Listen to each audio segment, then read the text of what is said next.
This week's Gotcha is brought to you in part by the New York District Attorney's Office. Following news this week that Manhattan prosecutors would be convening a grand jury to investigate potential crimes by the former president and other employees of the Trump Organization, I decided to address Mr. Trump directly and dig up an old politics nation's standby, the memo to Trump. We had tentatively shelved this segment when you left office. But after decades of behaving as though you were somehow above the law, the legal walls finally seemed to be closing in. And it felt like a good time to once again address you directly. Let's start with a quick recap. Because even if the grand jury is new, your current alleged financial crimes seem to fit your long-held business practices. In Atlantic City, you stiffed some contractors, violated federal money laundering laws, and then in an industry with the tagline, "The House always wins," somehow you managed to bankrupt 2 casinos. And yet, you walked away with a slap on the wrist and millions of dollars. So then you cashed out and went into education, this time defrauding thousands of students hoping to learn from your fake real estate university.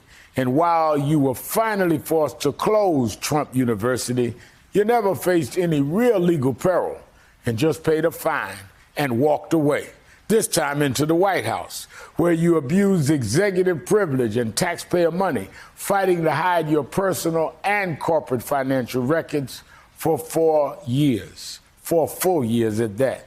It wasn't until you were forced out of office that those records were handed over to New York investigators.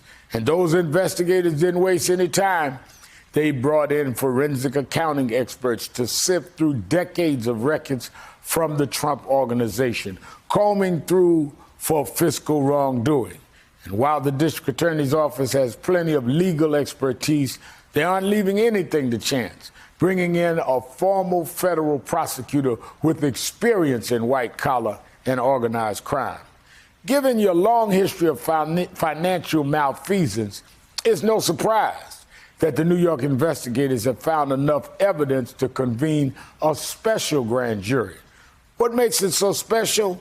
Well, apart from considering what could be the first indictment of a former president in American history, this grand jury will meet more often and for a longer period of time than a typical grand jury. With decades of evidence investigators have been forced to examine, they might need those extra weeks. So to Mr. Trump, I hear you've been lashing out ever since you heard the news about this grand jury. And that's a reasonable response if you know there are crimes they're likely to find. After all, that's a big part of the reason you were so desperate to win re-election, so intent to hide behind the shield of executive privilege that you concocted your big lie that is still tearing at the very fabric of our democracy. And by the way, even if it's new and in New York that we see in the headlines this week, your election scheming, I should say, has you under criminal investigation in Georgia, too. To borrow an old tagline from your now-defunct reality television show, the American people have already spoken, and we said, Donald, you're fired. So now you're a private citizen like the rest of us. Your fate is in the hands of the criminal justice system.